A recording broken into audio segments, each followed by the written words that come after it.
Halo guys, kembali lagi di Riko Official. Jangan lupa like, komen, dan subscribe ya. Sore itu sepulang Bayu dari kecamatan, dia sedikit lelah. Dia tersandar di sofa ruang keluarga. Wajahnya sedikit kesal. Melihat suaminya sudah pulang dengan wajah yang lelah, Claudia mendekat dan memijit bahu Bayu, dan Bayu tampak sedikit rileks. "Terima kasih sayang," katanya sambil memegang tangan Claudi dan menariknya ke depan dan mendudukkan Claudi di pangkuannya. "Mas, apa ada masalah?" tanya Claudi pelan. Orang itu belum juga menyerah. Setelah dia mencoba menyuruh seseorang merayuku, sekarang dia malah menggunakan camat untuk menekanku. "Untung saja camat kita paham akan dampaknya," kata Bayu kesal. "Tapi semua sekarang baik-baik saja kan?" tanya Claudia. "Iya, alhamdulillah," kata Bayu sambil memeluk Claudia. Claudia hendak berdiri dari pangkuan Bayu, takut akan membuat Bayu semakin lelah karena memeluknya. Tapi Bayu menahannya. "Apa tidak berat?" tanya Claudia. Bayu tertawa mendengar itu dan berkata, "Apa kau pikir badanmu itu besar? Di sini aja bebanku terasa berkurang jika memelukmu," sambung Bayu. "Oh iya," kata Bayu tiba-tiba. "Ada apa mas?" tanya Claudia. "Aku belum memberitahu ibuku tentang kehamilanmu. Beliau pasti akan sangat bahagia mendengar berita ini, sebab ini adalah cucu pertamanya," kata Bayu. "Tentu saja, kau kan anak sematawayang," jawab Claudia. Bayu kemudian memberitahu ibunya. Ternyata dugaannya tepat. Ibunya sangat gembira. Tak lama kemudian, ibu Bayu datang. Beliau membawa berbagai macam buah-buahan. Dia sangat gembira dengan kehamilan menantunya. Beliau memberikan nasihat yang banyak pada Bayu agar bisa menjadi suami siaga saat kehamilan Claudia.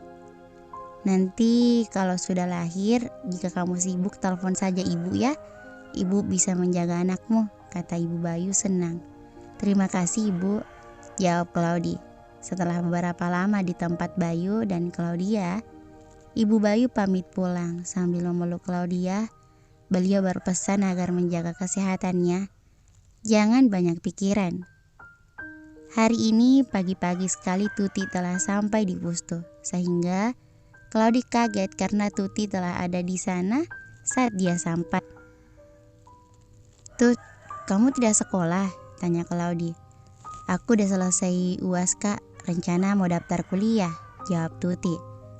"Kamu mau ngambil jurusan apa?" tanya Claudi. "Mana yang bagus ya kak?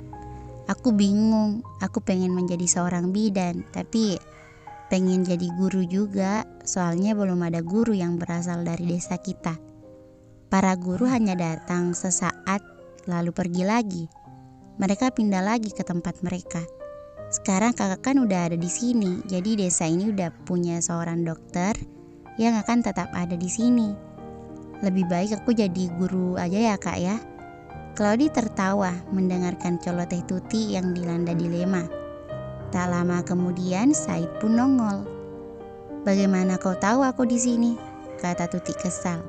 "Karena aku bisa mendeteksi dimanapun kau berada," jawab Said cuek. "Apa kau tak bisa tidak menggangguku sehari saja?" tanya Tuti kesal. "Kupastikan jika kau tak melihatku sehari saja, kau kan sangat merindukanku," jawab Said dengan nada bangga. Mendengar perdebatan mereka berdua, Claudi tertawa. Tampaknya sekarang ini Said sudah terang-terangan menyatakan perasaannya pada Tuti. Padahal dahulu dia selalu kesal jika Tuti sering menggodanya. Sekarang malah dia yang hobi menggoda Tuti. "Oh ya Said, kau ingin menyambung kemana nantinya?" tanya Claudi. "Aku ingin memajukan desa ini. Jadi aku ingin menjadi seorang guru di desa ini. Aku ingin mewujudkan keinginan kakakku untuk meningkatkan pendidikan di desa ini," jawab Said mantap. Mendengar jawaban Said, hati Tuti menjadi deg-degan. Kenapa cowok ini begitu keren saat mengatakan itu? Batinnya. "Nah Tuti, apa kau sudah bisa menentukan keinginanmu?" Said memutuskan menjadi seorang guru. Bagaimana denganmu? Apa kamu juga ingin menjadi guru? Kata Claudia. Entahlah kak, jawab Tuti tertunduk malu. Apa? Kau juga berencana menjadi seorang guru? Bagaimana jika kita berjuang bersama? Kata Said setengah berharap. Tuti tersenyum. Awalnya dia tak menyangka kalau Said tadinya akan mengolok-oloknya karena ikut-ikutan menjadi guru. Ternyata Said sangat senang jika dia juga mempunyai tujuan yang sama dengannya. Tuti, maukah kau bersama-sama denganku masuk jurusan itu? Aku ingin menjadi seorang guru sekolah dasar di desa kita ini. Jika kau mau, aku akan sangat senang sekali, kata Said dengan nada serius. Baiklah, jawab Tuti akhirnya. Benarkah? Yes, kita akan punya waktu bersama semakin banyak, katanya dengan nada gembira. Ternyata kau memang tidak bisa jauh dariku, katanya dengan nada usil lagi sehingga membuat Tuti menjadi kesal dengannya. Tapi akhirnya dia tersenyum. Aku memang tidak bisa jauh darimu, batin Tuti lagi. Jadi sepertinya tidak jadi ada yang akan membantu kakak di sini nih, kata Claudia lagi dengan nada kecewa. Aman kak, kami akan menciptakan generasi penerus yang banyak dari desa ini. Doakan saja ya kak, kata Said lagi. Claudia tersenyum. Kakak akan mendoakan yang terbaik untuk kalian. Seperti biasa, setiap bulan Claudia mengadakan posyandu yang dibantu oleh kader-kader yang telah dipilih oleh Claudia sebelumnya. Kali ini, berhubung libur, Tuti ikut membantu Claudia. Tuti membantunya dengan telaten. Andai saja tidak malu, Said pasti juga akan ikut nimbrung di antara ibu-ibu itu. Tapi karena masih mempunyai perasaan malu, dia hanya melihat Tuti dari jauh. Dia tidak bisa melepaskan pandangannya dari Tuti. Gadis itu mempunyai senyuman yang tulus. Begitu akrab dengan anak-anak di sana. Sementara di seberang jalan sana, seseorang juga tengah memperhatikan Tuti. Laki-laki itu begitu tertarik melihat Tuti yang telah tumbuh dewasa. Lelaki itu selalu mengoleksi gadis cantik di desa itu sebagai istrinya. Sekarang dia tengah tertarik dengan Tuti. Dia tidak menyangka Tuti akan tumbuh menjadi gadis yang begitu menawan, dan sekarang dia akan mencari berbagai cara agar bisa mendapatkan gadis itu sebagai istrinya, meski dia telah memiliki 3 orang istri saat ini. Laki-laki itu terus saja memandang Tuti tanpa berkedip. Matanya menjelajahi setiap inci tubuh gadis itu, sehingga otaknya dipenuhi pikiran kotor. Tanpa sengaja, Said melihat laki-laki yang berusia hampir 40 tahun itu. Dia kaget karena lelaki itu memandang Tuti seperti singa kelaparan. Said baru menyadari bahwa pakaian Tuti telah memperlihatkan bentuk tubuhnya. Tadi dia tidak memperhatikannya. Dia hanya memperhatikan wajah Tuti yang tampak begitu bahagia ada di sana. Said mendekati posyandu itu. Begitu sampai di posyandu, dia berbisik pada Claudia. Kak, aku harus membawa Tuti dari sini. Kakak lihat pria yang di seberang jalan sana. Dia menatap Tuti dengan tatapan menjijikkan, kata Said kesal. Claudia melemparkan pandangannya ke arah yang ditunjuk Said. Dia melihat seorang pria yang memandang Tuti tanpa berkedip. Bukankah dia sudah menikah? Tanya Claudia. Istrinya sudah 3 orang. Apa? Kata Claudia kaget. Iya kak, aku takut Tuti akan menjadi yang keempat, kata Said cemas. Karena dia tahu orang itu akan melakukan banyak cara untuk mendapatkan perempuan yang disukainya. Istri ketiganya dulu juga didapatkan dengan cara curang. Dia menyuruh anak buahnya membakar rumah keluarga perempuan itu. Lalu dia datang sebagai pahlawan dan meminjamkan uang kepada keluarga mereka. Bunganya sangat tinggi sehingga keluarganya tidak mampu membayar dan akhirnya menyerahkan anak mereka untuk menebus hutang tersebut. Gadis itu amat mencintai kedua orang tuanya, jadi dia terpaksa menerima nasibnya harus dinikahkan dengan usia belia saat itu. Sayangnya saat itu belum ada KUD seperti saat ini. jadi mereka tak punya pilihan lain. "Tuti, kita pergi sebentar, ada urusan di sekolah," kata Said pada Tuti. Tuti hanya heran urusan apa yang belum selesai, tapi dia tetap ikut juga. Said membawa Tuti menjauh dari tempat dengan motornya. Laki-laki itu tampak tidak senang melihat Tuti dekat dengan Said. "Jadi anak Pak Karman itu dekat dengan anak Pak Suryadi," gumam pria itu. "Memang urusan apa yang masih belum selesai?" tanya Tuti ketika mereka telah ada di atas motor. "Aku hanya ingin membawamu pergi. Om Karta memandangmu dengan tatapan seolah-olah ingin melahapmu," kata Said. "Om Karta?" Tuti sedikit takut mendengar nama itu. "Kenapa pakaianmu seperti itu? Jika 3 atau 4 tahun lalu tak masalah kau berpakaian seperti itu. Waktu itu tubuhmu hanya seperti batang pohon yang diberi baju. Tapi sekarang udah beda. Kau sudah punya aset yang harus kau sembunyikan," kata Said kesal. "Apa maksudmu 3 atau 4 tahun lalu tubuhku seperti batang pohon yang diberi baju?" tanya Tuti kesal. "Lurus tanpa lekuk, tak menarik," jawabnya cuek sehingga membuat Tuti cemberut.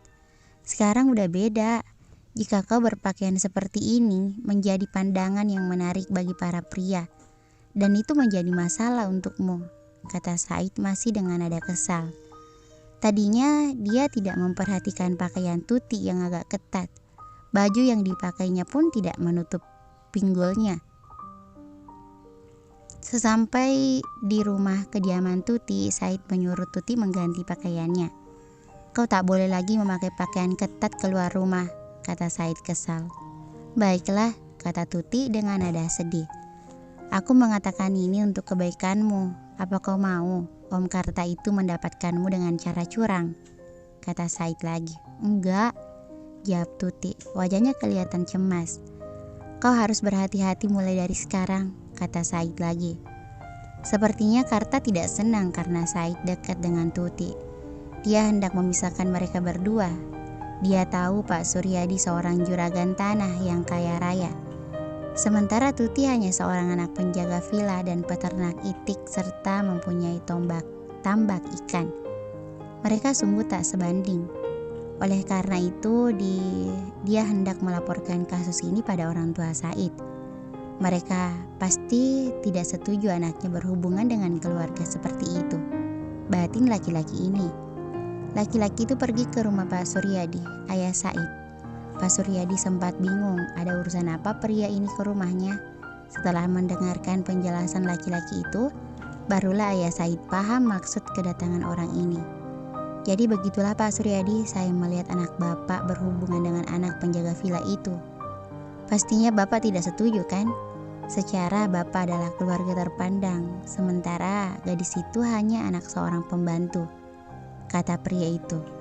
Pak Suryadi bukanlah orang yang bodoh yang akan terpancing dengan perkataan seperti itu. Beliau bahkan dapat menangkap maksud tersembunyi laki-laki itu, melaporkan anaknya yang berhubungan dengan Tuti. Pak Suryadi sangat yakin kalau laki-laki ini mempunyai keinginan untuk mendapatkan Tuti. Pak Suryadi manggut-manggut lalu bertanya, "Bisakah kau memberi saran gadis mana yang pantas untuk putraku? Aku ingin gadis yang mempunyai pendidikan sebagai pendamping putraku." Laki-laki itu tak bisa menjawab sebab gadis yang sudah menamatkan SMA saat ini memang hanya Tuti. Selebihnya mereka baru masuk tahun ini. "Aku tak peduli dengan pekerjaan besanku nantinya. Yang terpenting dia mendapatkan uang secara halal dan dari keluarga baik-baik," kata Pak Suryadi lagi. Pria itu tampak kesal dan pamit pulang. Di pintu dia berpapasan dengan Said. Said memaksakan senyuman menyapa pria itu. Namun wajah laki-laki itu tampak kesal seperti ingin mengunyah Said hidup-hidup. "Ngapain dia kesini ayah?" tanya Said begitu sampai di dekat ayahnya. "Melaporkanmu berhubungan dengan Tuti," jawab Pak Suryadi. Said hanya terdiam. Melihat itu Pak Suryadi berkata, "Ayah tidak melarangmu, yang terpenting pendidikanmu yang tidak terbengkalai." "Terima kasih ayah." Laki-laki itu melihat Tuti di posyandu. Sepertinya dia tertarik dengan Tuti. Dia kesal padaku karena aku membawa Tuti menjauh, kata Said. Sepertinya Tuti harus lebih waspada lagi, jawab Pak Suryadi. Ayah, apa ayah tidak keberatan jika aku dekat dengan Tuti?